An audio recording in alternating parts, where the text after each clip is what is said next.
The Ruhr area was significantly shaped by coal mining and the associated industry in the past. As a result of structural change, coal mining no longer takes place today, but the mining towers continue to shape the landscape. As we at PicoShape, a startup from Bochum dedicated to micro 3D printing, see ourselves as part of this structural transformation, we have chosen this landmark as a symbol to present our advanced 3D printing technology. On this 10-cent coin, you can see the founding states of the European Union embossed on the surface. Using a scanning electron microscope, you can see a miniature version of the mining tower we created on this coin.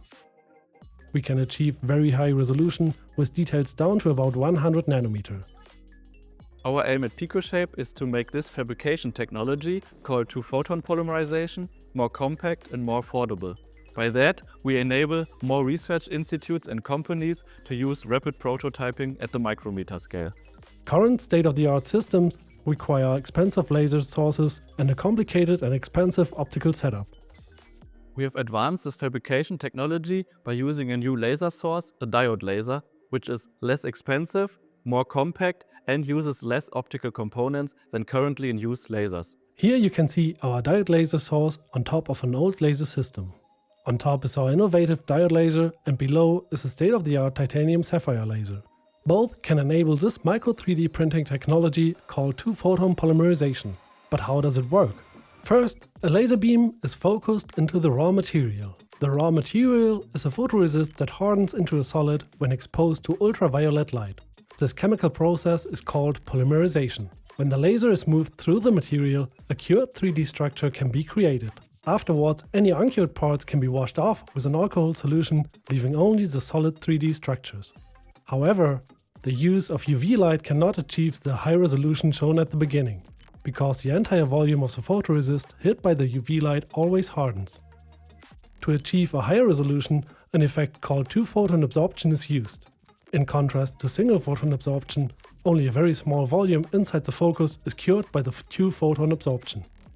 These two absorbed photons can also cure the photoresist because two photons of near-infrared light have the same energy as one photon in the UV range, and that is the energy required to start the reaction to cure the material. However, the changes of absorbing two photons are very small compared to absorbing only one photon. Therefore, to increase the chance of absorbing two photons, several measures must be taken. First, the material must be transparent to the direct absorption of a single photon.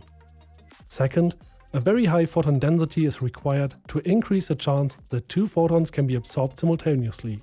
This is done by focusing the light with a microscope objective and using an ultra-short pulsed laser so that the laser is only present for a very short period of time.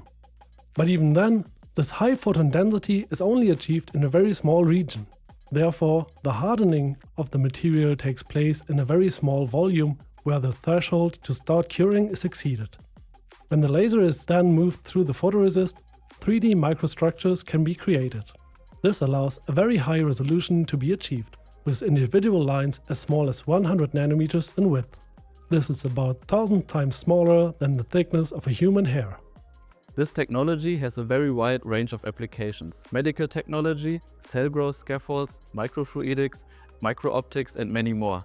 But due to the very complex setup, it costs around 500,000 euros, which hinders the more widespread use of this technology. But we want to change that with our diode laser-based approach, which is more compact, less complex and more cost-effective.